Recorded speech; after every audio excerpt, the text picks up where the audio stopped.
बिजली की एक भयानक नीली लकीर आसमान को चीरते हुए सीधे मेरी लैब की छत पर आकर गिरी। करोड़ों वोल्ट का करंट जब मेरी रीढ़ की हड्डी से गुजरा तो मुझे लगा मेरी जिंदगी का यही आखिरी सेकंड है। लेकिन मरने के बजाय मेरे दिमाग के अंदर एक ठंडी मैकेनिकल आवाज गूंज उठी। Infinite lightning replication system initialized. Current energy reserve 50 units. Rule: touch any physical object to replicate with 100% molecular precision. जब मेरी आंखें खुली तो मेरे सामने कोई अस्पताल का कमरा नहीं था। चारों तरफ कीचड़, सड़ी हुई लकड़ी के टूटे फूटे मकान और फटे हालों में घूमते हुए कंकाल जैसे लोग थे। ये इस अनजान मध्यकालीन दुनिया का सबसे बंजर और कंगाल इलाका था, ग्रे रॉक टाउन। मेरी जेब में सिर्फ मॉडर्न दुनिया की दो चीजें बची थीं, स्टील का एक छोटा फोल्डिंग चाकू और माचिस की एक डिब्बी। मैंने झुककर उस ठंडे स्टील के चाकू को अपनी हथेली में पकड़ा और मन में धीमे से कमांड दिया, सिस्टम रेप्लिकेट। पलक झपकते ही एक नीली इलेक्ट्रिक स्पार्क हवा में चमकी और मेरी खाली बाईं हथेली पर ठीक वैसा ही एक और चमकदार धारदार स्टील का चाकू प्रकट हो गया। सिस्टम का एनर्जी काउंटर 50 से गिरकर 49 पर आ गया। मेरे चेहरे पर एक खूंखार मुस्कान फैल गई। इस पिछड़ी दुनिया में जहां लोग लोहे को ठीक से पिघलाना तक नहीं जानते, वहां मैं असीमित आधुनिक तकनीक का अकेला मालिक था। मैं सीधे कस्बे के सबसे बड़े लोहार की भट्टी पर पहुंचा। वहां का मालिक ओल्ड गैन पसीने में लथपथ होकर एक टेढ़ी मेढ़ी लोहे की तलवार को पीट रहा था। बुजुर्ग, क्या तुम्हारे पास सबसे मजबूत स्प्रिंग स्टील और कुछ गोल छर्रे बॉल बियरिंग्स हैं? मैंने पूछा। गैन ने मुझे सिर से पैर तक हिकारत से देखा। ए लड़के, दिमाग खराब है क्या? यहां ढंग का लोहा नहीं मिलता और तू परियों की कहानियों वाले चिकने छर्रों की बात कर रहा है। मैंने कुछ नहीं कहा। मैंने अपनी जेब से वो रेप्लिकेट किया हुआ आधुनिक स्टेनलेस स्टील का चाकू निकाला और गैन की भट्टी के पास पड़े एक मोटे लोहे के टुकड़े पर पूरी ताकत से दे मारा। खचाक! एक भयानक चीख जैसी आवाज के साथ उस जंग लगे लोहे के दो टुकड़े हो गए, लेकिन मेरे चाकू की धार पर एक खरोंच तक नहीं आई। ओल्ड गैन का हथौड़ा उसके हाथ से छूटकर सीधे पैर पर गिरते गिरते बचा। उसकी आंखें फटी की फटी रह गईं, मुंह खुला का खुला रह गया। ये कौन सी धातु है? ये तो शाही महल के सबसे बड़े शूरवीरों की तलवार से भी ज्यादा चमकदार और मजबूत है। अगर ये धातु चाहिए तो जैसा मैं कहता हूं वैसा एक ढांचा बनाओ, मैंने शांत आवाज में कहा। पूरी रात भट्टी की आग में जलते हुए मैंने अपनी मॉडर्न मैकेनिकल इंजीनियरिंग की समझ से दुनिया का पहला वर्किंग प्रोटोटाइप तैयार किया। एक रफ लेकिन पूरी तरह फंक्शनल 2 व्हीलर बाइसिकल साइकिल, जिसमें पैडल, चेन और बॉल बियरिंग सिस्टम लगा था। जैसे ही पहला मॉडल पूरा हुआ, गैन हाफते हुए जमीन पर बैठ गया। लड़के, इसे बनाने में मेरी पूरी रात की जान निकल गई। अगर तू ऐसी 10 चीजें भी चाहेगा तो मुझे 1 साल का वक्त लगेगा। मैंने केवल एक हल्की सी मुस्कान दी। मैंने अपना हाथ उस साइकिल के लोहे के फ्रेम पर रखा। System replicate into 10। बूम! ज्ञान के देखते ही देखते हवा में नीली बिजलियां कौंधी और लोहार की उस छोटी सी झोपड़ी में 1 सेकंड के सन्नाटे के बाद हवा से निकलकर 10 बिल्कुल नई शीशे जैसी चमकदार स्टील की साइकिलें कतार में खड़ी हो गईं। ओल्ड गैन अपनी छाती पकड़कर पीछे की तरफ गिर पड़ा। उसका रंग पीला पड़ चुका था और वो कांपती उंगलियों से उन साइकिलों की तरफ इशारा कर रहा था। जादू, काला जादू! देवता रहम करें, तू कोई इंसान है या भेस बदल कर आया हुआ कोई शैतान? ये जादू नहीं है ओल्ड गैन, ये बिजनेस है।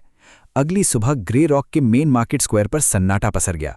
कस्बे का सबसे अमीर और लालची व्यापारी बैरन मालो अपने 4 घोड़ों वाली भारी बग्घी से उतरा ही था कि उसकी नजर मुझ पर पड़ी। मैं उस धातु के 2 पहियों वाले अजूबे पर बैठकर बिना किसी घोड़े के हवा की रफ्तार से सड़क पर चक्कर काट रहा था। मेरे पीछे 9 और बिल्कुल वैसी ही गाड़ियां धूप में हीरों की तरह चमक रही थीं। पूरा बाजार थम गया। फल बेचने वाले, सिपाही, भिखारी और अमीर जमींदार अपनी पलकें झपकाना भूल गए।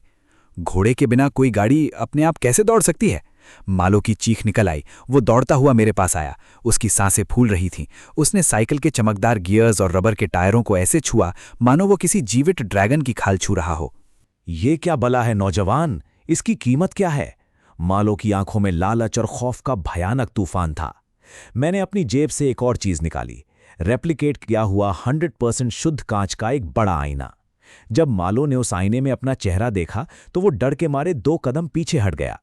इस दुनिया के धुंधले तांबे के बर्तनों के मुकाबले उस आईने में उसके चेहरे का एक एक बाल और झर्री ऐसे दिख रही थी जैसे वो खुद अपने सामने खड़ा हो। एक साइकिल 50 शुद्ध सोने के सिक्के और ये आईना 100 सोने के सिक्के, मैंने बिना पलक झपकाए कहा। 50 सिक्के? इतने में तो मैं पूरा अस्तबल खरीद लूं, मालो चिल्लाया।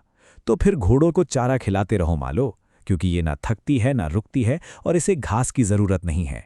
जो रईस इस पर बैठकर राजधानी की सड़कों पर निकलेगा, सम्राट भी उसे मुड़कर देखेगा। मालो का हाथ कांप उठा। उसने बिना एक पल गंवाए अपने नौकरों को तिजोरी लाने का हुक्म दिया। आधे घंटे के भीतर मेरी झोली 600 भारी सोने के सिक्कों से भर चुकी थी।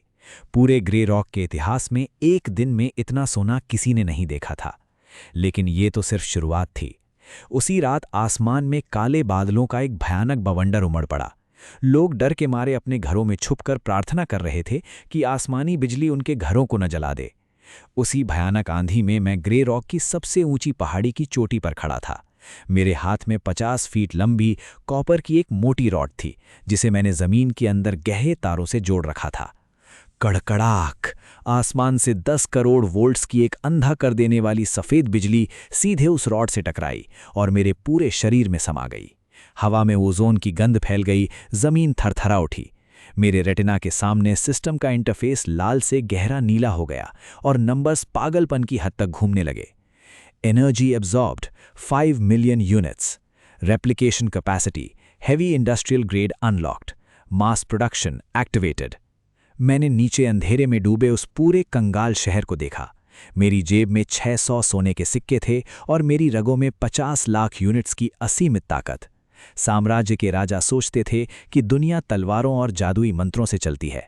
उन्हें अंदाज़ा भी नहीं था कि कल सुबह जब सूरज निकलेगा तो उनका पूरा आर्थिक ढांचा हमेशा के लिए उनके पैरों तले से खिसक चुका होगा। अगली सुबह का सूरज अभी निकला भी नहीं था कि मैं ग्रे रॉक के पुराने काउंटी मैनर के मुख्य दरवाजे पर लात मारकर दाखिल हुआ।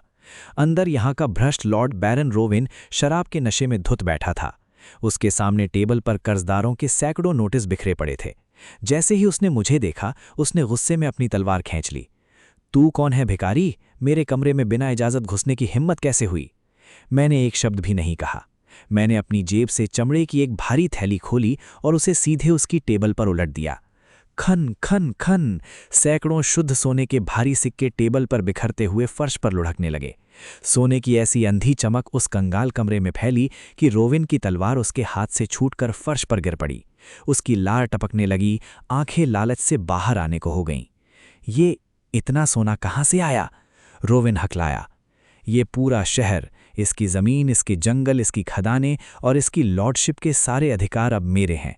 मैंने एक आधिकारिक दस्तावेज उसकी छाती पर मारते हुए कहा, साइन कर और सारा सोना समेटकर अपनी बची हुई जिंदगी राजधानी के किसी कोठे में ऐश से गुजार, या फिर यहीं भूख और कर्ज से सड़ जा। कांपते हाथों से रोवेन ने मोहर लगाई और सोने की बोरियां उठाकर ऐसे भागा मानो उसके पीछे कोई भूत पड़ा हो। अब मैं इस शहर का अकेला निर्विवाद सिटी लॉर्ड फेंग था। लेकिन शहर की हालत बदतर थी। उत्तर से भुखमरी और अकाल के मारे 10,000 से ज्यादा शरणार्थी शहर के गेट पर दम तोड़ रहे थे। शहर की लकड़ी की दीवारें दीमकों की तरह खोखली थीं। अगर डाकुओं का छोटा गिरोह भी आ जाता तो पूरा शहर जलकर खाक हो जाता। मेरे पास समय बर्बाद करने की कोई गुंजाइश नहीं थी। मैं तुरंत शहर की पुरानी चूने की भट्टी पर पहुंचा। मैंने आधुनिक फॉर्मूले से पोर्टलैंड सीमेंट, सिलिका और उच्च घनत्व वाली बजरी का एक सटीक मिश्रण तैयार किया। फिर लोहार की दुकान से टीएमटी स्टील रॉड का एक मजबूत 20 फीट का ढांचा बनवाया। जैसे ही पहला कंक्रीट ब्लॉक और स्टील कॉलम सूखा, मैंने उस पर हाथ रखा। System industrial replication activated. Target high grade Portland cement x 500,000 bags, TMT steel beams x 100,000 units. हवा में गड़गड़ाहट हुई। नीली इलेक्ट्रिक स्पार्क्स के साथ गोदामों के मैदान में सीमेंट की लाखों बोरियां और काले स्टील के पहाड़ों जैसे ढेर सेकंडों में आसमान छूने लगे। मैंने बाहर खड़े हजारों कंकाल जैसे भूखे शरणार्थियों के सामने खड़े होकर अपनी आवाज बुलंद की। जो भी इंसान मेरे लिए काम करेगा, उसे काम खत्म होते ही हर दिन 5 किलो शुद्ध सफेद आटा, 1 किलो रिफाइंड चीनी और 3 तांबे के सिक्के मिलेंगे। भीड़ में सन्नाटा पसर गया। एक बूढ़ा शरणार्थी रो पड़ा, मालिक, पूरे साम्राज्य में सफेद आटा सिर्फ राजाओं के महलों में मिलता है, आप झूठ बोल रहे हैं। मैंने पीछे इशारा किया। मेरे इशारे पर पर्दा हटा और उनके सामने आधुनिक हाइब्रिड गेहूं का 50 टन का पहाड़ चमक उठा, जिसे मैंने कुछ मिनट पहले ही रेप्लिकेट किया था। पूरी 10,000 की भीड़ पागलों की तरह अपने घुटनों पर गिर पड़ी। लॉर्ड फेंग की जय, भगवान हमारे बीच आ गया है। काम युद्ध स्तर पर शुरू हुआ। मैंने अपनी सिविल इंजीनियरिंग की पूरी समझ झोंक दी। आधुनिक मिक्सिंग तकनीक और असीमित स्टील सीमेंट के दम पर वो हुआ जिसकी इस दुनिया का कोई इंसान कल्पना नहीं कर सकता था। मध्यकालीन दुनिया में जहां एक 10 फुट की पत्थर की दीवार बनाने में 10 साल लगते थे, वहां सिर्फ 7 दिनों के भीतर 50 फीट ऊंची अभेद्य ग्रे कंक्रीट की विशालकाय दीवार पूरे शहर के चारों ओर खड़ी हो गई। शहर के अंदर कीचड़ की जगह 4 लेन की शीशे जैसी चिकनी पक्की सड़कें बिछ गई। एक आधुनिक अंडरग्राउंड ड्रेनेज और सीवरेज सिस्टम चालू हो गया, जिससे सदियों से फैली बदबू और बीमारियां 24 घंटे में खत्म हो गई। 7वें दिन की शाम उत्तर के सबसे खूंखार डकैत गिरोह का सरदार ब्लड एक्स ग्रिम अपने 800 घुड़सवार लुटेरों के साथ शहर को लूटने आया। वो हर साल की तरह यहाँ के लोगों का अनाज छीनने और औरतों को उठाने आया था, लेकिन जब वे पहाड़ी के मोड़ पर पहुंचे तो उनके घोड़ों की लगाम उनके हाथों से छूट गई। सामने कोई टूटा फूटा लकड़ी का कस्बा नहीं था। सामने खड़ी थी 50 फीट ऊंची, कोयले जैसी काली और चिकनी स्टील कंक्रीट की ऐसी अभेद्य दीवार जो बादलों को छू रही थी। दीवार के ऊपर आधुनिक हैलोजन जैसी चमकती हुई इलेक्ट्रिक सर्च लाइट्स सीधे ग्रिम और उसके 800 डाकुओं के चेहरों पर पड़ी। रोशनी इतनी अंधी कर देने वाली थी कि घोड़े बिदक कर पीछे गिरने लगे। ये क्या भला है? 7 दिन पहले यहाँ टूटी लकड़ियों की झोपड़ियां थीं। क्या किसी ड्रैगन देवता ने यहाँ अपना किला बना लिया है? ग्रिम की चीख निकल गई। दीवार के टॉप पर मैं खड़ा था। मेरे हाथ में एक मॉडर्न लाउडस्पीकर था, जिसकी गूंज पूरे मैदान में किसी दैत्य की आवाज की तरह गूंजी। ग्रिम, तुम्हारी औकात मेरे शहर की दीवार पर एक खरोंच लगाने की भी नहीं है। मैंने सिर्फ अपनी उंगली का इशारा किया। दीवार के बुर्जों से 200 ऑटोमेटिक स्टील क्रॉसबो बाहर निकले, जिन्हें मैंने मॉडर्न गन पाउडर और स्प्रिंग मैकेनिज्म से रेप्लिकेट किया था। सर सर सर, सेकंडों में बिना किसी इंसानी ताकत के 5000 लोहे के तीरों की ऐसी बारिश हुई जिसने आगे की 3 कतारों के घोड़ों और डाकुओं को जमीन पर पिन कर दिया। कोई बच न सका। ग्रिम अकेला बचा था। वो खौफ के मारे अपनी पैंट गीली कर चुका था और घुटनों पर बैठकर अपने सिर को जमीन पर पटक रहा था। तुम्हें मारने में मेरा एक तीर भी बर्बाद करना फिजूल है, मैंने ऊपर से हुक्म दिया। ग्रिम, अपने बचे हुए आदमियों को उठा और खदान में मजदूरी करने लग जा। अब से तेरी जिंदगी मेरी संपत्ति है। उसी रात शहर के बीचों बीच बने नए विशाल वेयरहाउस में मैंने अपने अगले फेज की तैयारी शुरू कर दी। बाहर से आने वाली तेज पहाड़ी नदी पर मैंने दुनिया का पहला 10 megawatt hydro electric turbine setup कर दिया था। भारी तांबे की कॉइल्स और मैग्नेट्स को रेप्लिकेट करके बनाए गए इस जनरेटर से हर सेकंड 1 लाख यूनिट्स बिजली सीधे मेरे सिस्टम में 24/7 फ्लो होने लगी थी। Energy grid permanent continuous supply established. Daily energy influx infinite. Heavy mechanical and transportation tier unlocked. अब मुझे तूफानों की बिजली का इंतजार नहीं करना था। मेरा सिस्टम अब असीमित ऊर्जा का असीम समुद्र बन चुका था। मैंने नक्शा खोला। मेरी नज़र अब ग्रे रॉक पर नहीं, बल्कि 2000 मील दूर स्थित सेंट्रल एम्पायर की शाही राजधानी पर थी, जहां के अहंकारी रईस सोचते थे कि उनके सोने के सिक्के पूरी दुनिया को चलाते हैं। मैंने मुस्कुराते हुए अपनी ड्राइंग शीट पर पहली बार दुनिया के पहले हैवी आर्मर्ड स्टीम इंजन, विशालकाय बुलेट प्रूफ ट्रेन का ब्लूप्रिंट खींचना शुरू किया। मध्यकालीन दुनिया के घोड़ों और बग्गियों का दौर अब हमेशा के लिए खत्म होने वाला था। मध्यकालीन दुनिया में ग्रे रॉक से सेंट्रल एम्पायर की राजधानी तक 2000 मील का सफर था। कीचड़ भरे रास्तों, पहाड़ों और डाकुओं से भरी इस दूरी को तय करने में व्यापारी काफिलों को पूरे 3 महीने का वक्त लगता था।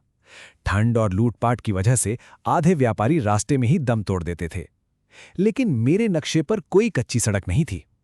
रात के सन्नाटे में मैंने अपनी नई वर्कशॉप में 100 टन वजनी काले ठोस स्टील से बने पहले हैवी आर्मर्ड स्टीम इंजन और उसके साथ जुड़ी 20 बख्तरबंद बोगियों का प्रोटोटाइप तैयार किया। सामने लगा था लोहे का नुकीला काउ कैचर, जो किसी भी चट्टान को एक झटके में चकनाचूर कर सकता था। मैंने इंजन की ठंडी स्टील बॉडी पर हाथ रखा। Mass heavy replication. Target 2000 mile of high carbon steel tracks into 2 lines. Rolling stock heavy armoured trains into 20 units. Boom, कड़कड़ाक। हाइड्रो डैम से आ रही करोड़ों यूनिट्स बिजली ने सिस्टम को भयानक रफ्तार दी। जमीन थरथराने लगी। ग्रे रॉक के मेन गेट से शुरू होकर जंगलों, दलदलों और पहाड़ों को चीरती हुई 2 समानांतर चमकदार स्टील की रेलवे पटरियां जादू की तरह सेकंडों में बिछती चली गईं। अगली सुबह ग्रे रॉक की जनता के होश तब उड़ गए जब उन्होंने शहर के बाहर एक विशालकाय काले लोहे के दैत्य को देखा, जिसकी चिमनी से घने सफेद धुएं का गुबार निकल रहा था और उसकी लाल बत्तियां जल रही थीं। भौ! जब ट्रेन का स्टीम हॉर्न 50 मील दूर तक गूंजा तो जंगलों के भेड़िए और डाकू अपनी मांद में दुबक गए। मैंने 20 बोगियों को मॉडर्न दुनिया के ऐसे सामानों से भर दिया जो इस मध्यकालीन साम्राज्य के लोगों ने अपने सपनों में भी नहीं देखे थे। 50,000 बोतलें फ्रांस जैसी खुशबू वाले परफ्यूम और लेवेंडर सोप, 10,000 क्रिस्टल क्लियर आईने और शीशे के झाड़ फानूस, 1 लाख डिब्बे रिफाइंड सफ़ेद चीनी और डिब्बा बंद मसालेदार मांस, और सबसे खास 1000 स्टील की मैकेनिकल घड़ियां जो टिक टिक करके सेकंडों का सही वक्त बताती थीं। मैंने ट्रेन के केबिन में बैठकर थ्रॉटल को आगे धकेला। 100 मील प्रति घंटे की रफ्तार से वो स्टील लेवाइथन पटरियों पर दौड़ पड़ा। जो सफ़र 90 दिन लेता था उसे मेरी ट्रेन ने केवल 20 घंटे में पूरा कर दिया। साम्राज्य की राजधानी इंपीरियल सिटी के बाहरी गेट पर उस सुबह हाहाकार मच गया। शहर की 100 फीट ऊंची दीवार पर खड़े शाही गार्ड्स ने देखा कि दूर क्षितिज पर जमीन कांप रही है। बादलों को चीरता हुआ काले रंग का एक भारी भरकम लोहे का दैत्य सीटी बजाता हुआ सीधे उनकी तरफ आ रहा था। अलार्म बजाओ, कोई प्राचीन ड्रैगन हमला करने आ रहा है। गार्ड्स की चीखें निकल गईं। पूरे शहर में खतरे की घंटियां बजने लगीं। लेकिन वो दैत्य शहर के गेट से ठीक 100 मीटर पहले बिछी पटरियों पर चिंगारियां छोड़ता हुआ शांति से रुक गया। ट्रेन के भारी स्टील के दरवाजे खुले। मैं एक काले आधुनिक सूट में बाहर निकला। मेरे पीछे 100 पूर्व डाकू, जो अब साफ सुथरी वर्दी और ऑटोमेटिक क्रॉसबो से लैस मेरे प्राइवेट गार्ड्स बन चुके थे, सामान के बक्से उतारने लगे। कुछ ही मिनटों में राजधानी के सबसे बड़े रॉयल मार्केट में ऐसा तूफान आया जैसा 1000 साल के इतिहास में कभी नहीं देखा गया था।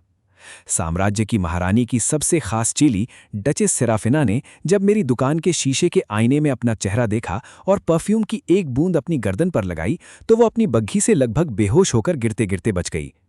हे ईश्वर, ये सुगंध, ये तो स्वर्ग के देवताओं की खुशबू है। और ये आईना, इसमें तो मेरी त्वचा का एक एक पोर मोतियों जैसा दिख रहा है। डचेस का गला सूख गया। इसकी क्या कीमत है? एक परफ्यूम 500 शुद्ध सोने के सिक्के, ये आईना 1000 सोने के सिक्के, और ये सोने की टिक टिक करती पॉकेट घड़ी 5000 सोने के सिक्के। मैंने आराम से पाइप सुलगाया। आसपास खड़े शाही रईसों की सांसें रुक गईं।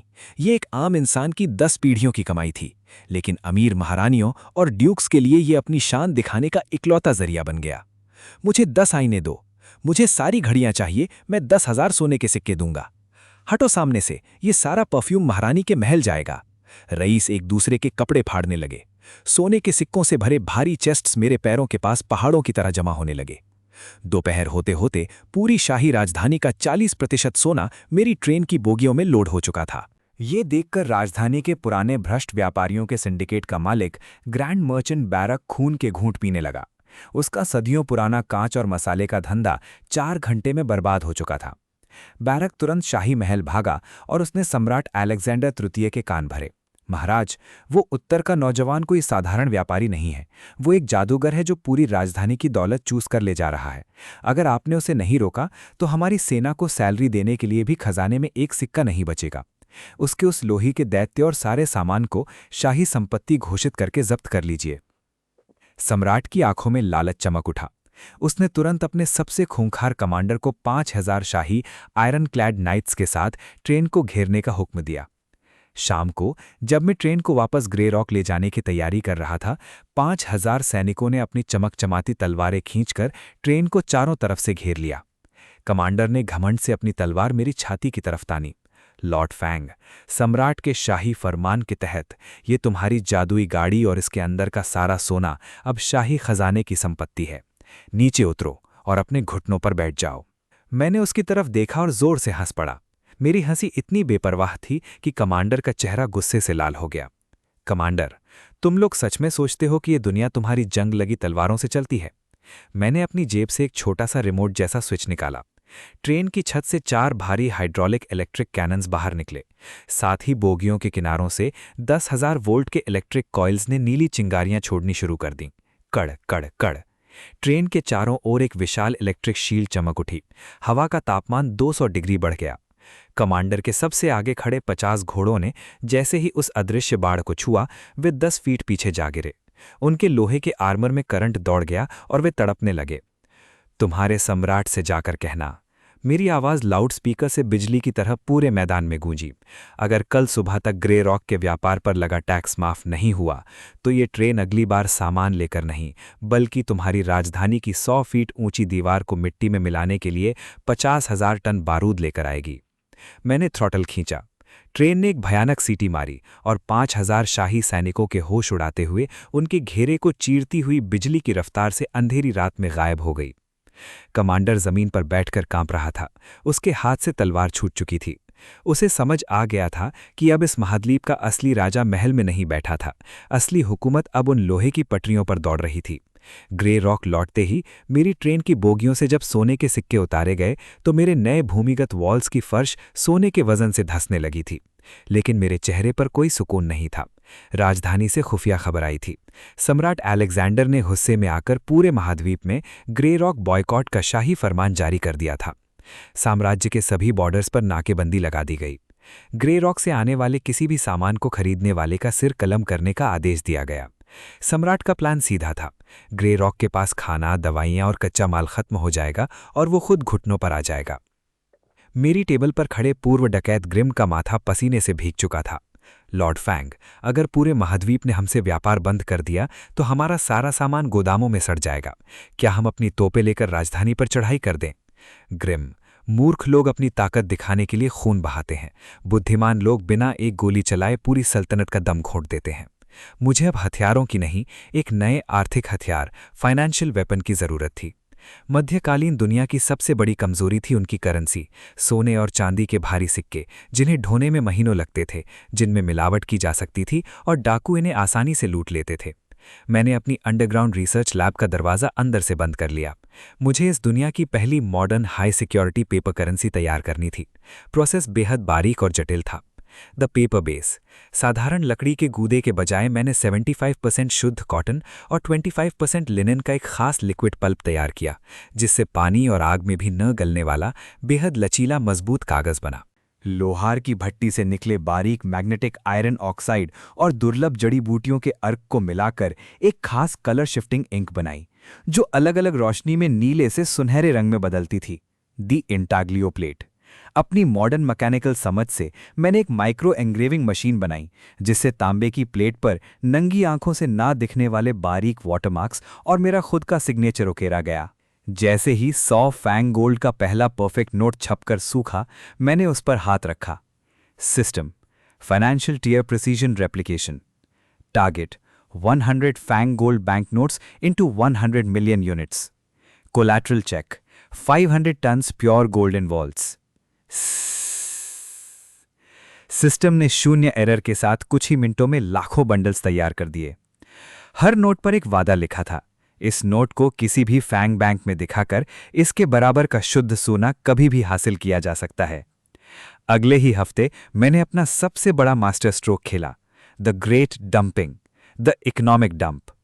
साम्राज्य के बॉर्डर के ठीक बाहर बसे 10 स्वतंत्र व्यापारिक शहरों में मैंने रातों रात फैंग इंपीरियल बैंक की शाखाएं खोल दी।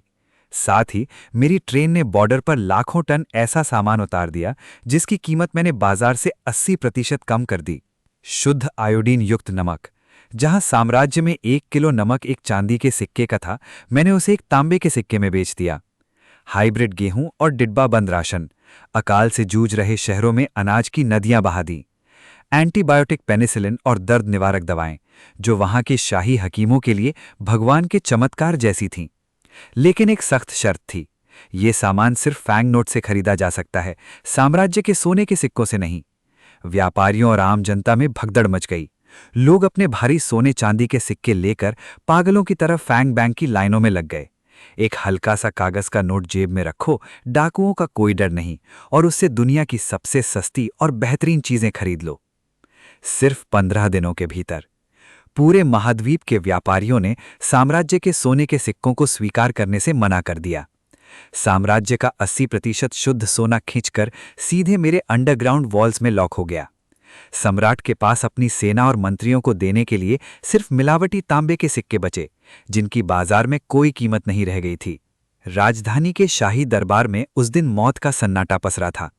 सम्राट अलेक्जेंडर के सामने उसके वित्त मंत्री ने रोते हुए एक नीला कागज का नोट पेश किया। महाराज, अनर्थ हो गया। वित्त मंत्री कांप रहा था। हमारी जनता और यहां तक कि हमारे शाही व्यापारी भी अब आपके चेहरे वाले सोने के सिक्कों को कचरा समझ रहे हैं। वे सिर्फ इस कागज के टुकड़े को मांग रहे हैं। ये क्या बकवास है?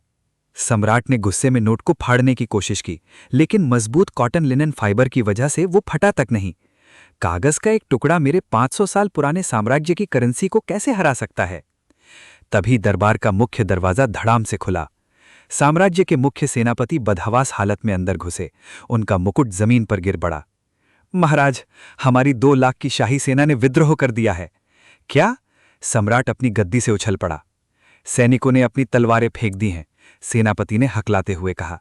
वे कह रहे हैं कि अगर उन्हें सैलरी फैंग नोट्स में नहीं मिली तो वे कल सुबह शाही महल को ही लूट लेंगे, क्योंकि बाजार में आपके सोने के सिक्कों से एक रोटी का टुकड़ा भी नहीं मिल रहा है। सम्राट अलेक्जेंडर के घुटने जवाब दे गए। वो अपनी सोने की गद्दी पर बेदम होकर गिर पड़ा। बिना एक भी तीर चलाए, बिना एक भी बूंद खून बहाए, मैंने पूरे साम्राज्य की रीढ़ की हड्डी तोड़ दी थी। उसी शाम मेरी ट्रेन की स्पेशल वीआईपी बोगी में बैठे हुए मुझे एक संदेश मिला। सम्राट अलेक्जेंडर अपने पूरे मंत्रिमंडल के साथ नंगे पैर ग्रे रॉक की सीमा पर मुझसे भीख मांगने आ रहा था। लेकिन मेरी नजरें अब सिर्फ इस एक साम्राज्य पर नहीं थी। मैंने अपनी डायरी में अगला प्रोजेक्ट स्केच किया। The continental electric telegraph and communication grid, तार और संचार क्रांति। अब समय था पूरी दुनिया की आंखों और कानों पर अपना कब्जा जमाने का। ग्रे रॉक की सीमा पर सम्राट अलेक्जेंडर नंगे पैर अपनी टूटी हुई शान के साथ घुटनों पर बैठा था। उसने अपनी शाही मोहर, अपने साम्राज्य की खदानों के लीगल राइट्स और राजकोष की सभी चाबियां कांपते हाथों से मेरे पैरों में रखती थीं। लॉर्ड फैंग, बस हमारी प्रजा को भूखा मरने से बचा लीजिए। आज से ये साम्राज्य सिर्फ नाम का है, इसका असली मालिक आपका बैंक है। सम्राट की आवाज में आंसू और गहरी बेबसी थी। मैंने मोहर उठाई और ग्रिम की तरफ फेंक दी। सम्राट, तुम अपनी गद्दी पर बैठे रहो। मुझे तुम्हारे ताज का कोई शौक नहीं है। बस इतना याद रखना, तुम्हारे साम्राज्य की हर सड़क, हर खदान और हर सिपाही की जेब में जाने वाला पैसा अब मेरे बनाए नियमों से चलेगा। लेकिन जैसे ही सेंट्रल एम्पायर झुका, पूरे महाद्वीप के बाकी 4 बड़े साम्राज्यों में खलबली मच गई। पश्चिमी सागर का ओशेनिया एम्पायर, जिसके पास 5000 जंगी जहाज़ों का बेड़ा था। दक्षिणी रेगिस्तान का गोल्डन खलीफा, जो तेल और लोहे का सबसे बड़ा सौदागर था। पूर्वी घाटियों का होली पैलाडिन किंगडम, जो 1 लाख धर्म योद्धाओं यानी पैलाडिन्स की कट्टर सेना पर घमंड करता था। और उत्तरी बर्फीला नॉर्डिक ज़ार्डम, जिसके भीमकाय बख्तरबंद घुड़सवार पूरी दुनिया में आतंक का पर्याय थे। इन चारों शासकों को समझ आ गया था कि अगर उन्होंने आज फैंग को नहीं रोका तो कल वे भी उसी कागजी नोट की गुलामी में जकड़ लिए जाएंगे। उन्होंने एक गुप्त संधि की, द ग्रैंड कॉन्टिनेंटल कोलिजन। तय हुआ कि 5 दिशाओं से 10 लाख की संयुक्त सेना 1 million allied army grey rock की तरफ कूच करेगी। उनका मकसद साफ था, दीवारें तोड़ना, सारे गोदाम लूटना, फैंग के चमत्कारी सिस्टम के सारे रहस्य छीन लेना और पूरे शहर को कब्रगाह बना देना। जब ये खबर मेरे हेडक्वार्टर पहुंची तो मेरे सारे मंत्री और पूर्व डकैत ग्रिम का रंग उड़ चुका था। लॉर्ड फैंग, 10 लाख की सेना, वे सिर्फ अपने पैरों की धूल से हमारे पूरे शहर को दफना सकते हैं। ग्रिम की आवाज़ लड़खड़ा रही थी। हमारे पास सिर्फ 5000 सुरक्षा गार्ड हैं। ग्रिम, इस दुनिया में जंग तादाद से नहीं, इंफॉर्मेशन और टेक्नोलॉजी की रफ्तार से जीती जाती है। मैंने तुरंत अपनी गुप्त वर्कशॉप का रुख किया। मुझे इस दुनिया का पहला the continental electric telegraph and radio network, electric तार और रेडियो ग्रिड खड़ा करना था। प्रोसेस बेहद तेज और सटीक था। द रिले टावर्स, मैंने 100 फुट ऊंचे इंसुलेटेड स्टील टावर्स का डिज़ाइन बनाया, जिन पर कॉपर की हाई कंडक्टिविटी वायर और सिरेमिक इंसुलेटर लगे थे। The most transmitters and vacuum tubes, तांबे की बारीक स्प्रिंग्स, इलेक्ट्रोमैग्नेट्स और शुरुआती वैक्यूम ट्यूब रिसीवर तैयार किए, जो मोर्स कोड की टिक टिक को सैकड़ों मील दूर तुरंत भेज सकते थे। द मास इंस्टेंट प्रोडक्शन, एक बार पहला परफेक्ट ट्रांसमिटर और रिले टावर तैयार हुआ, मैंने हाइड्रो डैम की पूरी पावर खींच ली। System mass communication infrastructure replication, target steel telegraph towers 5000 units, wiring 50,000 miles of insulated copper cables, mobile field transceivers 1000 units. गड़ गड़ गड़ाहट, असीमित एनर्जी के धमाके के साथ गोदामों में तारों के विशालकाय रोल और ट्रांसमीटरों के ढेर लग गए। मेरी रेल नेटवर्क की मदद से सिर्फ 3 दिन के भीतर पूरे महाद्वीप के गुप्त ठिकानों, बॉर्डर पोस्ट्स, पहाड़ों की चोटियों और सेंट्रल एम्पायर के कोने कोने तक तार बिछा दिए गए। अब दुश्मन का एक भी सैनिक अपनी छावनी से 1 कदम बाहर निकालता तो 5 सेकंड के भीतर उसकी लोकेशन, तादाद और हथियारों की डिटेल मोर्स कोड की बीप के साथ मेरे सेंट्रल कंट्रोल रूम के नक्शे पर रेड डॉट बनकर चमक उठती। दुश्मन 10 लाख की अंधी भीड़ लेकर चल रहा था, जबकि मैं आसमान से भगवान की तरह उनकी हर एक सांस को लाइव ट्रैक कर रहा था। इसके बाद बारी थी डिफेंस की। मैं खुद तलवार लेकर नहीं लड़ने वाला था। मेरी फिलॉसफी साफ थी, एब्सोल्यूट टेक्नोलॉजी डिटरेंस, पूर्ण तकनीकी आतंक। मैंने अपने ऑटोमेटेड इंडस्ट्रियल कॉम्प्लेक्स को कमांड दिया। The iron behemoth 155 heavy artillery howitzer तोपें, जिनकी मारक क्षमता 30 किलोमीटर थी। The Gatling line 500 rotating multi barrel Gatling guns, जो प्रति मिनट 3000 राउंड फायर कर सकती थीं। The search light matrix 10,000 watt के military grade carbon arc search lights, जो रात के अंधेरे में भी 10 मील दूर तक दोपहर जैसी रोशनी कर सकते थे। System heavy ballistic mass replication activated. Target 155 howitzer guns, 2000 units, ammunition, high explosive shells, 1 million crates।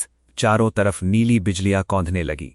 कुछ ही घंटों में ग्रे रॉक की 50 फुट ऊंची कंक्रीट की दीवार दुनिया के सबसे घातक अभेद्य स्टील किले में बदल गई। 8वें दिन की आधी रात, ग्रे रॉक से 10 किलोमीटर दूर ब्लैक कैनियन के विशाल मैदान में 10 लाख सैनिकों का काफिला जमा हो चुका था। लाखों मशालें जल रही थीं। घोड़ों की हिनहिनाहट और लोहे के भालों की खनखनाहट से धरती कांप रही थी। गठबंधन सेना का सुप्रीम कमांडर होली पैलेडिन का ग्रैंड ड्यूक वैलेरियस अपनी सुनहरी बख्तरबंद वर्दी में घोड़े पर सवार होकर ठहाके लगा रहा था। कल की सुबह उस घमंडी व्यापारी फैंग की आखिरी सुबह होगी। हम उसकी दीवारें तोड़ेंगे, उसका सोना ड्यूटेंगे और उसकी लोहे की ट्रेन के टुकड़े टुकड़े कर देंगे। तभी रात के 2 बजे का सायरन बजा। एक ऐसा भयानक, कान फोड़ देने वाला सायरन जो 20 मील दूर तक गूंज उठा। वैलेरियस के 10 लाख सैनिकों के हाथ रुक गए। घोड़ों ने बेचैनी से हिनहिनाना शुरू किया। अगले ही सेकंड ग्रे रॉक की दीवारों से 100 विशालकाय सर्च लाइट्स एक साथ जल उठीं। फ्लैश! अंधेरी रात पलक झपकते ही चिलचिलाती भूप में बदल गई। 10 लाख सैनिकों की आंखें चौंधिया गईं। वे अपनी ढालों से मुंह ढकने लगे। घोड़े बिदक कर एक दूसरे को रौंदने लगे। ये क्या है? क्या आसमान से सूरज नीचे गिर गया? कमांडर वैलेरियस डर के मारे अपनी लगाम संभाल नहीं पा रहा था। इससे पहले कि वे संभल पाते, 10 किलोमीटर दूर से हवा में एक भारी सीटी जैसी सनसनाहट गूंजी। शुश शुश शुश। ये कोई तीर नहीं थे।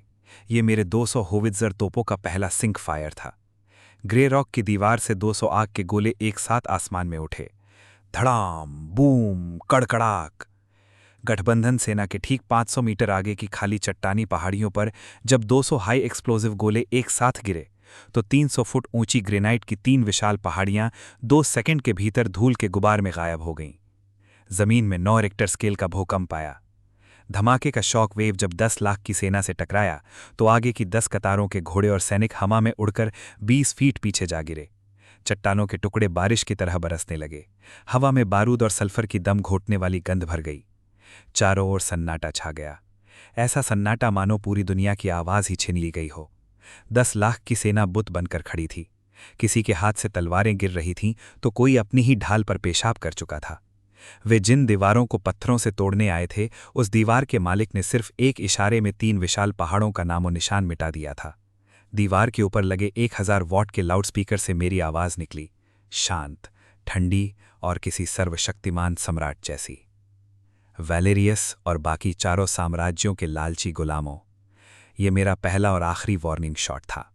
अगर अगले 30 सेकंड के भीतर तुम्हारे 10 लाख सैनिकों ने अपने हथियार जमीन पर नहीं फेंके, तो अगला राउंड पहाड़ों पर नहीं, तुम्हारी छातियों पर गिरेगा। लाउडस्पीकर की आवाज़ खत्म भी नहीं हुई थी कि वैलेरियस अपने घोड़े से लुढ़क कर जमीन पर गिरा। उसने अपनी सुनहरी तलवार को ऐसे फेंका मानो वो जलता हुआ अंगारा हो। खन खन खन खन।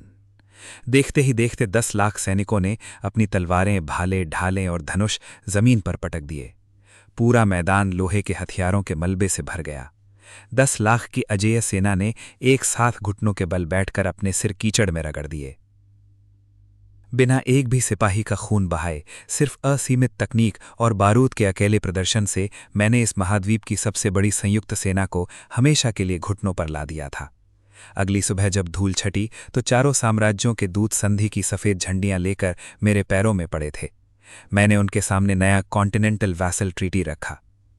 चारों साम्राज्यों की सभी सेनाएं तुरंत प्रभाव से भंग की जाएंगी। पूरे महाद्वीप की करेंसी सिर्फ फैंग नोट्स होगी। सभी खदानों, बंदरगाहों और व्यापार मार्गों का कंट्रोल अब फैंग कॉरपोरेशन के पास होगा। मध्ययुगीन दुनिया के राजा, सम्राट और खलीफा अब सिर्फ इतिहास की किताबों के नाम बनकर रह गए थे। मैंने अपने नए बने 50 मंजिला ग्लास टावर के टॉप फ्लोर से नीचे देखा। ग्रे रॉक अब कोई बंजर कस्बा नहीं था। यह करोड़ों की आबादी वाला दुनिया का सबसे भव्य इलेक्ट्रिक मेगापोलिस बन चुका था, जहां रात में लाखों इलेक्ट्रिक बल्ब टिमटिमाते थे, जहां पटरियों पर बुलेट ट्रेनें दौड़ रही थीं और जहां आसमान में मेरे बनाए विशालकाय लग्जरी एयरशिप्स बादलों को चीर रहे थे। तभी मेरे रेटिना के सामने सिस्टम का इंटरफेस चमका। Continental domination complete 100%, global energy grid stable, planetary scan initiated, anomaly detected, outer sea and alien continents discovered. मेरे होठों पर एक गहरी मुस्कान तैर गई। ये महाद्वीप तो बस शुरुआत थी, अब पूरी दुनिया को आधुनिक युग की असली ताकत देखना बाकी था। मध्य महाद्वीप पर मेरी पकड़ अब लोहे जैसी मजबूत हो चुकी थी। राजा, ड्यूक और व्यापारी अब मेरे बनाए बैंकों के मामूली क्लर्क बनकर रह गए थे। लेकिन मेरी नज़रें ज़मीन पर रुकने वाली नहीं थी। सिस्टम के ग्लोबल स्कैन ने खुलासा किया था कि इस महाद्वीप के पार अनंत ब्लैक ओशन यानी डार्क सी के उस पार 3 और विशाल महाद्वीप मौजूद थे, जो तेल, यूरेनियम, दुर्लभ खनिजों और प्राचीन समुद्री साम्राज्यों से भरे पड़े थे। दिक्कत एक ही थी, इस दुनिया के पुराने लकड़ी के पाल वाले जहाज उस भयानक गहरे समुद्र की 50 फुट ऊंची लहरों और समुद्री तूफानों को 2 दिन भी नहीं झेल सकते थे। वहां का समुद्री रास्ता पूरी तरह कटा हुआ था। अगर दुनिया का व्यापार अपनी मुट्ठी में करना है तो समंदर की छाती पर लोहे के पहिए दौड़ाने होंगे। मैंने अपने कंट्रोल रूम के विशाल डिजिटल ग्लोब को देखते हुए तय किया। मैंने ग्रे रॉक से सीधे पश्चिमी तट तक 500 मील लंबी डबल ट्रैक रेलवे लाइन बिछवाई और वहां खड़ा किया दुनिया का पहला the mega naval industrial shipyard, विशालकाय नौसैनिक डॉकयार्ड। इस बार का प्रोजेक्ट किसी साधारण जहाज का नहीं था। मुझे बनाना था इस दुनिया का पहला the heavy all steel Dreadnought battleship, विशालकाय बख्तरबंद जंगी जहाज। प्रोटोटाइप का निर्माण बेहद जटिल और अभूतपूर्व था। द हल यानी ढांचा, लकड़ी को पूरी तरह नकारते हुए 200 मिलीमीटर मोटी high tensile armour plated steel की परतें तैयार की गईं, जो किसी भी समुद्री चट्टान या दुश्मन के तोप के गोलों से नहीं टूट सकती थीं। The steam turbine engine, 50,000 horse power का विशालकाय multi boiler steam turbine engine, जो भारी समंदर की लहरों को 30 नॉट्स यानी 55 किलोमीटर प्रति घंटा की तूफानी रफ्तार से चीर सके। द वेपनरी, जहाज के डेक पर 360 डिग्री घूमने वाले 3 भारी ट्रिपल बैरल 380 मिलीमीटर के नेवल गन बुर्ज और साथ ही रात में 20 मील तक देखने वाली शक्तिशाली इलेक्ट्रिक सर्च लाइट्स। जैसे ही इस 35,000 टन वजनी काले स्टील के पहले दानव का स्ट्रक्चर डॉकयार्ड में पूरी तरह फिट हुआ, मैंने अपने दोनों हाथ उसकी ठंडी लोहे की दीवार पर टिका दिए। System super heavy naval tier replication activated. Target Class 1 armored dreadnought battleships into 50 units. Support heavy steel cargo carriers into 200 units. Energy consumption 5,000,000,000 units. धड़ाम, समंदर में जलजला आ गया। डॉकयार्ड के पानी में नीली बिजलियों का ऐसा भयानक तूफान उठा कि 50 मील दूर तक समंदर की लहरें चमक उठीं। जब धुआं और भाप छटी तो पश्चिमी बंदरगाह के गहरे नीले पानी में 50 भीमकाय काले स्टील के जंगी जहाज और 200 विशालकाय मालवाहक जहाज कतारों में तैर रहे थे। उनके ऊपर फहरा रहा था फैंग एम्पायर का सुनहरी बिजली वाला झंडा। जो मछुआरे और पुराने नाविक तट पर खड़े थे, उन्होंने अपनी नावें छोड़कर जमीन पर गिर पड़े। उन्होंने अपनी पूरी जिंदगी में लकड़ी के अलावा किसी चीज को पानी में तैरते नहीं देखा था। लोहा, लाखों टन लोहा पानी में तैर रहा है। ये इंसान नहीं, ये समंदर के देवता पोसाइडन का साक्षात अवतार है। 1 महीने के भीतर मेरी इस अभेद्य स्टील फ्लीट ने ब्लैक ओशन के तूफानों को चीरते हुए दूसरे महाद्वीपों के सबसे बड़े समुद्री साम्राज्यों के बंदरगाहों पर दस्तक दी। पूर्वी महाद्वीप के सबसे घमंडी समुद्री साम्राज्य वाल्कीरिया के राजा ने जब अपने महल की खिड़की से दूर क्षितिज पर देखा तो उसकी शराब का सोने का प्याला हाथ से छूटकर चकनाचूर हो गया। समंदर की छाती पर कोई पाल वाले जहाज नहीं थे। वहां 50 काले तैरते हुए लोहे के पहाड़ खड़े थे, जिनकी चिमनियों से उठता काला धुआं बादलों को ढक रहा था और जिनके विशालकाय तोपों के मुंह सीधे उसकी राजधानी की तरफ तने हुए थे। वाल्कीरिया के राजा ने कांपते हुए अपनी पूरी 1000 लकड़ी के जहाज़ों की नेवी को सरेंडर करने का आदेश दिया। एक भी गोली नहीं चली। कुछ ही हफ्तों में दुनिया के सभी महाद्वीपों के बीच का समुद्री व्यापार केवल मेरी स्टील फ्लीट के जरिए चलने लगा। दुर्लभ तेल के कुएं, रबर के जंगल और सोने की खानें फैंग कॉरपोरेशन की लीज पर आ गईं। पूरी दुनिया का 95% इंटरनेशनल ट्रेड अब फैंग नोट्स और मेरी मर्चेंट फ्लीट पर 100% निर्भर हो चुका था। 3 साल बाद ग्रे रॉक अब कोई कस्बा या शहर नहीं था, ये दुनिया की राजधानी बन चुका था, द सॉवरेन मेट्रोपोलिस। चारों तरफ 100 मंजिला शीशे और स्टील के जगमगाते स्काई स्क्रेपर्स खड़े थे। सड़कों पर इलेक्ट्रिक ट्रैम और आधुनिक गाड़ियां दौड़ रही थीं। आसमान में भारी कार्गो एयरशिप्स बादलों के बीच तैर रहे थे और शहर के चारों तरफ 24 घंटे चलने वाला सेंट्रलाइज्ड इलेक्ट्रिक पावर ग्रिड दिन जैसा उजाला बिखेर रहा था। दुनिया के सबसे बड़े 500 मीटर ऊंचे फैंग स्काई टावर के सबसे ऊपरी पेंट हाउस में मैं अपनी लेदर की कुर्सी पर बैठा था। मेरे हाथ में रेड वाइन का ग्लास था और सामने थी जमीन से आसमान तक फैली बुलेट प्रूफ कांच की विशाल दीवार। नीचे अरबों की आबादी वाला वो जगमगाता शहर फैला था, जिसे मैंने सिर्फ एक साइकिल और माचिस की डिब्बी से शुरू करके अपने हाथों से खड़ा किया था। तभी मेरे कमरे का भारी ओक का दरवाज़ा धीरे से खुला। दुनिया के सभी महाद्वीपों के 12 सबसे ताकतवर सम्राट, राजा और धर्मगुरु सिर झुकाए नंगे पैर फर्श पर अपनी नज़रें गड़ाए अंदर दाखिल हुए। वे दुनिया पर हुकूमत करने वाले चेहरे थे, लेकिन इस कमरे में वो सिर्फ मेरे सामने अपनी सालाना बैलेंस शीट और टैक्स का हिसाब पेश करने मामूली मुलाजिम थे।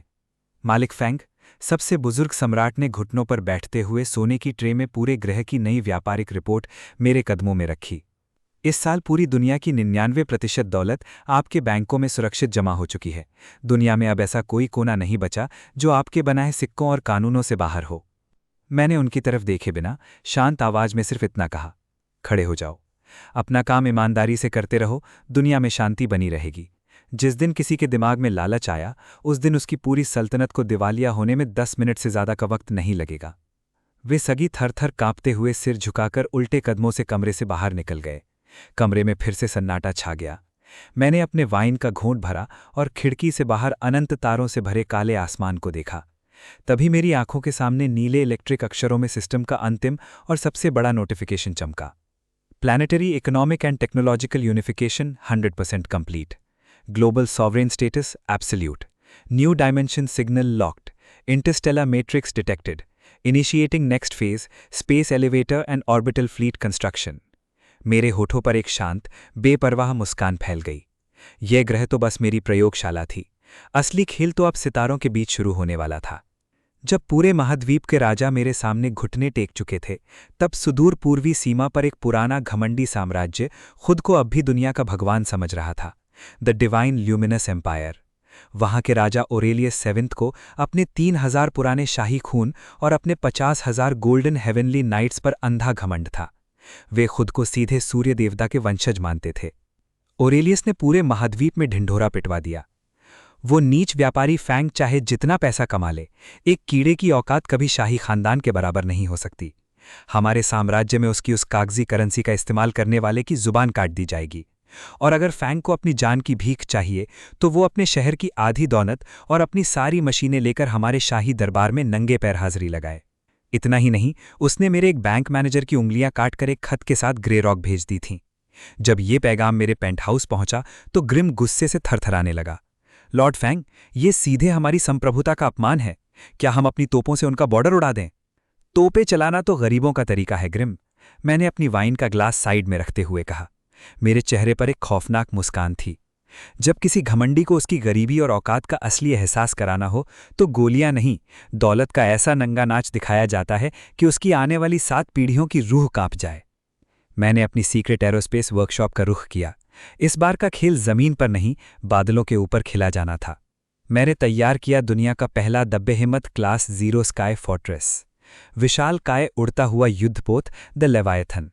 प्रोसेस और features: the core, 4 super heavy anti gravity steam turbines और 8 जेट थ्रस्टर्स, जो 1 लाख टन भारी शुद्ध टाइटेनियम स्टील के इस उड़ते हुए पहाड़ को 10,000 फीट की ऊंचाई पर हवा में स्थिर रख सकते थे।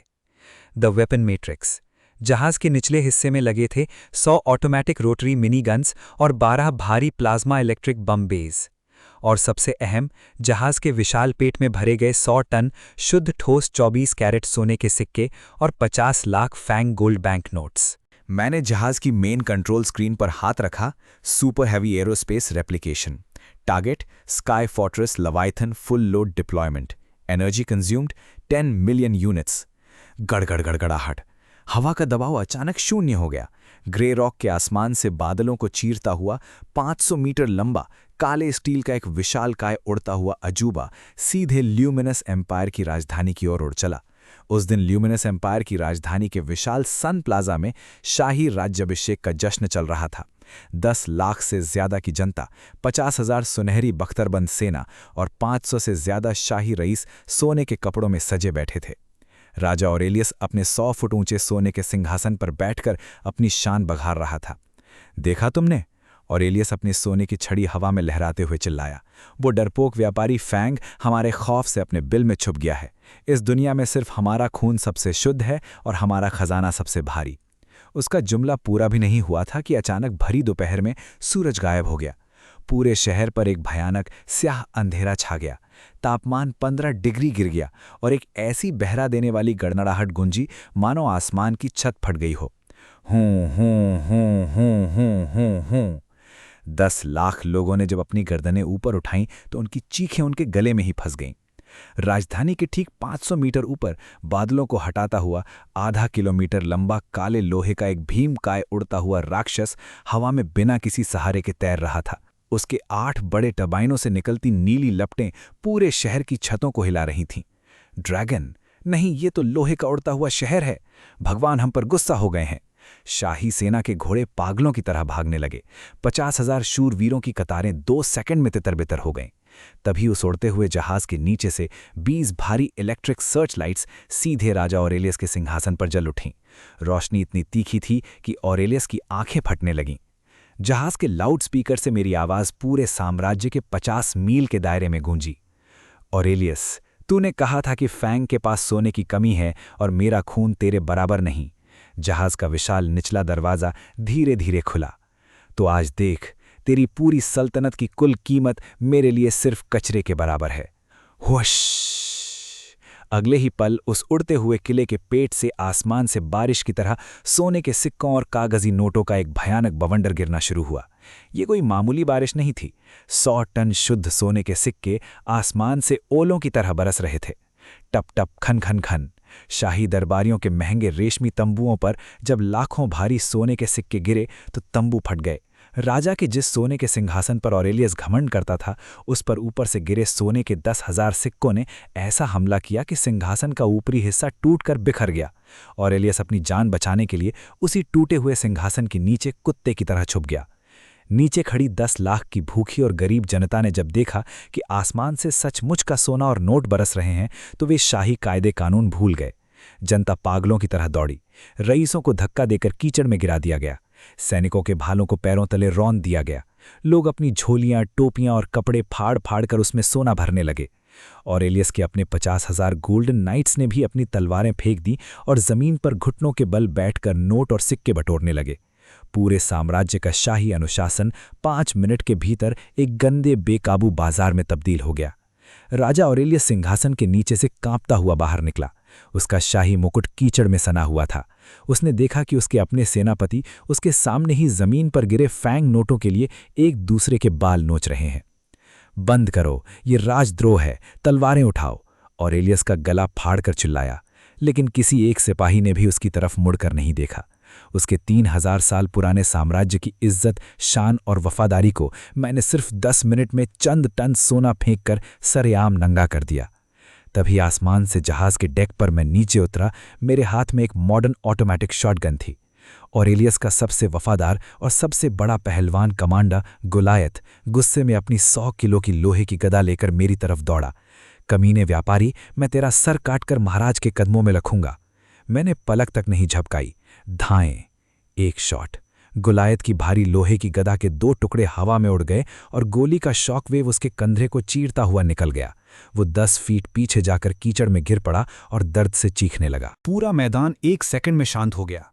जो जनता सोना लूट रही थी वो भी सहम कर रुक गई। मैं धीरे धीरे चलकर ऑरेलियस के पास पहुंचा, जो कीचड़ में बैठकर थर थर कांप रहा था। मैंने अपनी बूट की नोक से उसका सिर ऊपर उठाया। ऑरेलियस, तूने मेरे मैनेजर की उंगलियां काटी थी ना?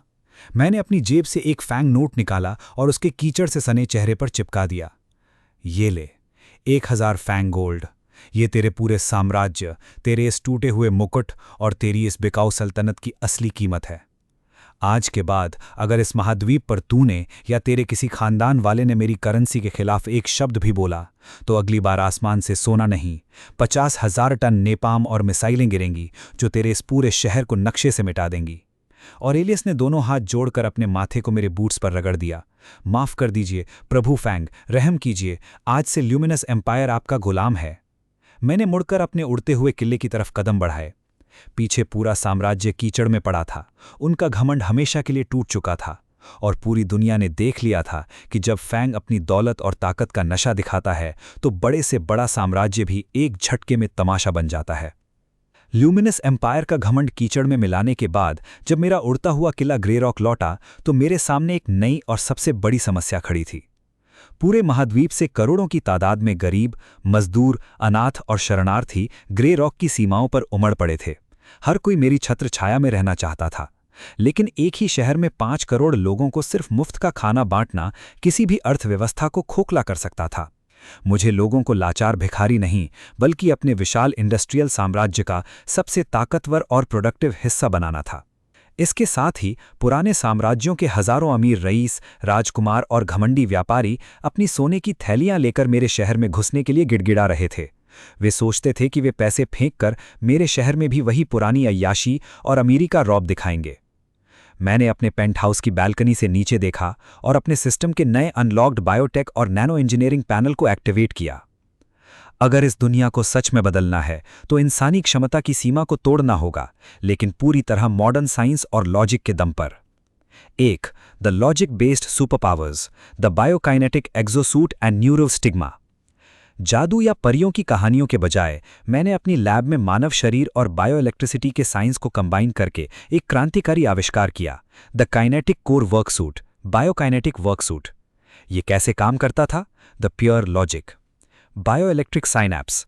ये सूट कोई भारी लोहे का बख्तर नहीं था, बल्कि नैनो कार्बन फाइबर का एक बेहद हल्का लचीला दूसरा स्किन जैसा सूट था। ये रीढ़ की हड्डी के नर्वस सिस्टम से कनेक्ट होकर दिमाग के सिग्नल्स को 1000 गुना तेज प्रोसेस करता था। Micro hydraulic muscle fibres. Suit की मांसपेशियों में सिंथेटिक फ्लूइड भरा था। जब इंसान 10 किलो वजन उठाने की सोचता तो सूट का हाइड्रोलिक प्रेशर उस ताकत को 100 गुना बढ़ाकर 1000 किलो, 1 टन की सुपर ह्यूमन ताकत में बदल देता। The kinetic battery recharge. मजदूर जितना भारी काम करते, चलते या हथौड़ा चलाते, उनकी हर हरकत से पैदा होने वाली काइनेटिक एनर्जी बिजली में बदलकर सूट के बैकपैक में स्टोर होती थी। ये बिजली सीधे ग्रे रॉक के मेन सिटी ग्रिड को भी चार्ज करती थी। System, mass biotech and infrastructure replication. Target, class 1 kinetic work suits 5 million units. Automated assembly lines and tool kits 100,000 factories. Energy consumed 20 million units. नीली स्पार्क्स के साथ गोदामों में करोड़ों सूट्स और मॉडर्न टूल किट्स के पहाड़ लग गए। 2. गरीबों के लिए महाक्रांति, 1 तांबे के सिक्के में सुपर पावर और पक्का रोजगार। अगली सुबह ग्रे रॉक के सिटी गेट्स पर मैंने दुनिया का सबसे अनोखा एम्प्लॉयमेंट एंड डिस्ट्रीब्यूशन मैट्रिक्स लागू कर दिया। दाम सिर्फ 1 तांबा। कोई भी गरीब, मजदूर या शरणार्थी सिर्फ 1 तांबे के सिक्के यानी लगभग मुफ्त में ये सुपर सूट और एक पूरा इंडस्ट्रियल टूल किट भी सकता था। Instantly super powered workers. जो बूढ़ा मजदूर कल तक 20 किलो की बोरी नहीं उठा पाता था, वो इस सूट को पहनते ही 1 टन वजनी स्टील के खंभों को एक हाथ से उठाकर ऐसे चल रहा था मानो थर्माकोल हो। सड़क बनाने वाले मजदूर दिन में 50 किलोमीटर की 8 लेन कंक्रीट सड़कें अकेले बिछाने लगे। किसान एक ही दिन में 500 एकड़ बंजर जमीन को मशीनों की रफ्तार से जोतने लगे। The infinite supply chain and self employment. मैंने कच्चा माल यानी स्टील, कंक्रीट, शुद्ध फाइबर और हाइब्रिड बीज लगभग शून्य कीमत पर इन गरीब मजदूरों को सप्लाई करना शुरू किया। वे इन सूट्स के दम पर दिन रात काम करके ऑटोमेटिक साइकिलें, डिब्बाबंद खाना, दवाइयाँ और फैब्रिक्स तैयार करते थे। मैंने नियम बना दिया कि जो सामान तुम बनाओगे उसका 80% मुनाफा सीधे तुम्हारी जेब में जाएगा। रातों रात 5 करोड़ की आबादी दुनिया की सबसे अमीर, सबसे ताकतवर और सबसे खुशहाल वर्किंग क्लास बन गई। भुखमरी शब्द ग्रे रॉक की डिक्शनरी से हमेशा के लिए गायब हो गया। 3. The attitude based entry permit. अमीरों की हेकड़ी निकालने वाला सिस्टम। दूसरी तरफ ग्रे रॉक के मेन चेक पॉइंट पर दुनिया के सबसे अमीर रईसों, राजकुमारों और ड्यूक्स की 10 मील लंबी लाइन लगी थी। वे अपनी सोने की बग्घियों में बैठकर रौब झाड़ रहे थे, लेकिन मेरे नए social credit and attitude based security terminal के नियम पढ़कर उनके पसीने छूट गए। शहर के मुख्य द्वार पर शीशे और स्टील का एक विशाल 50 फीट का स्कैनर लगा था। वहां का नियम पत्थर की लकीर था। अमीरों के लिए अरबों का टिकट। किसी भी बाहरी रईस या शाही खानदान के व्यक्ति के लिए एंट्री फीस उनकी कुल संपत्ति का 50% शुद्ध सोना तय की गई। The AI attitude check scanner. घमंड स्कैनर। जब कोई रईस परेड पर आता तो स्कैनर उसकी धड़कन, आवाज़ की टोन और आंखों के रेटिना को स्कैन करके उसका एटीट्यूड लेवल मापता। अगर किसी रईस ने गेट पर खड़े किसी मजदूर या गार्ड को नीची नज़र से देखा या ज़रा सा भी घमंड दिखाया तो रेड लाइट जल उठती। Status: extreme arrogance detected. Penalty: 10 million gold coins plus 30 days street sweating duty. अगर वो सड़क पर झाड़ू लगाने को तैयार नहीं होता तो उसे उसी वक्त लाइफ टाइम के लिए ब्लैकलिस्ट करके रेगिस्तान में फेंक दिया जाता। 4. The scene at the gate. एक घमंडी प्रिंस का लाइव तमाशा। उस दोपहर दक्षिणी एम्पायर का सबसे घमंडी और अमीर क्राउन प्रिंस लियोपोल्ड अपनी 100 सोने की बग्घियों और 500 नौकरों के साथ ग्रे रॉक के वीआईपी गेट पर रुका। वो रेशम के चोगे में अपनी सोने की छड़ी घुमाते हुए गेट पर खड़े एक साधारण चेक पॉइंट गार्ड पर चिल्लाया, ए 2 कौड़ी के दरबान, तुझे पता है मैं कौन हूँ? मेरे बाप के पास 50 सोने की खदानें हैं, ये ले 1000 सोने के सिक्के और दरवाज़ा खोल, मुझे तुम्हारे लॉर्ड फैंग से पर्सनल विला खरीदना है। गेट पर खड़ा गार्ड, जो कल तक एक भूखा शरणार्थी था लेकिन अब बायोकाइनेटिक सूट में 8 फीट के भीमकाय मॉडर्न सोल्जर जैसा दिख रहा था, उसने पलक तक नहीं झपकी। गार्ड ने सिर्फ स्कैनर का बटन दबाया। Beep beep beep, warning, hostile and arrogant entity detected. Subject: Prince Leopold. Prince Leopold, grey rock में पैसे से इज्जत नहीं खरीदी जाती। आपके घमंड की सजा तय हुई है। आपकी सारी 100 बग्घियां और सारा सोना जब्त किया जाता है। अगले 15 दिनों तक आपको शहर की पब्लिक टॉयलेट्स और नालियां साफ करनी होंगी। अगर मंजूर है तो अंदर आइए, वरना अपने पैरों पर 500 मील दौड़कर वापस अपने महल भाग जाइए। तुम्हारी हिम्मत कैसे हुई? गुस्से में पागल होकर लियोपोल्ड ने अपनी सोने की तलवार खींचने लगा। मैं एक क्राउन प्रिंस हूं, मैं किसी नाली को हाथ नहीं लगाऊंगा। गार्ड ने सिर्फ एक हाथ बढ़ाया। काइनेटिक सूट के हाइड्रोलिक मसल्स ने काम किया। गार्ड ने लियोपोल्ड की 500 किलो वजनी सोने की बग्घी के पिछले हिस्से को अपनी 2 उंगलियों से ऐसे उठाया जैसे वो प्लास्टिक का खिलौना हो और उसे हवा में 50 फीट ऊंचा उछाल दिया। धड़ाम! बग्घी जमीन पर गिरकर 2 टुकड़ों में बिखर गई। लियोपोल्ड की पैंट वहीं गीली हो गई। वो कीचड़ में घुटनों के बल गिर पड़ा। आसपास खड़े हजारों गरीब मजदूर जो अपने सूट में टनों का सामान आसानी से ले जा रहे थे, वे सब उस अमीर शहजादे की हालत देखकर ठहाके लगाकर हंसने लगे। माफ कर दो, मैं नाली साफ करने को तैयार हूं, बस मुझे शहर से बाहर मत फेंको। प्रिंस लियोपोल्ड जमीन पर नाक रगड़ते हुए गिड़गिड़ाने लगा। 5. The sovereign climax. The self sustaining God city. शाम के वक्त मैं अपने स्काई टावर की बालकनी पर खड़ा था। नीचे का नज़ारा किसी जन्नत से कम नहीं था। शहर के लाखों आम नागरिक अपने बायोकाइनेटिक सूट्स के दम पर दुनिया के सबसे उन्नत सामान बना रहे थे, जिससे उनका अपना घर सोने और खुशियों से भर रहा था। दुनिया के सबसे अमीर राजा और राजकुमार सिर पर झाड़ू और डस्टबिन लेकर शहर की सड़कों को चमकाने में लगे थे, ताकि उन्हें शहर में एक दिन और रहने का परमिट मिल सके। शहर का पूरा पावर ग्रिड अब लोगों के काम करने से पैदा होने वाली काइनेटिक एनर्जी से 24/7 फुल चार्ज रहता था। पूरी दुनिया का आर्थिक और शारीरिक पावर बैलेंस हमेशा के लिए पलट चुका था। यहाँ गरीब अपनी मेहनत और तकनीक के दम पर सुपर ह्यूमन बन चुके थे और दुनिया के घमंडी अमीर सिर्फ इस शहर में एक सांस लेने के लिए अपनी पूरी सल्तनत कुर्बान करने को तैयार खड़े थे। तभी सिस्टम की स्क्रीन पर एक आखिरी और सबसे गहरा मैसेज चमका। Civilization Evolution Metric. Type 1 Planetary Civilization Achieved. Social Class Structure Perfectly Inverted. Sovereign Core Output Infinite. मैंने अपने सूट के कफलिंग्स को ठीक किया और मुस्कुरा दिया।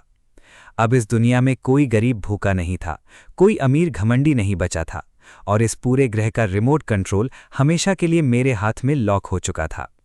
शहर की सामाजिक व्यवस्था पूरी तरह पलट चुकी थी।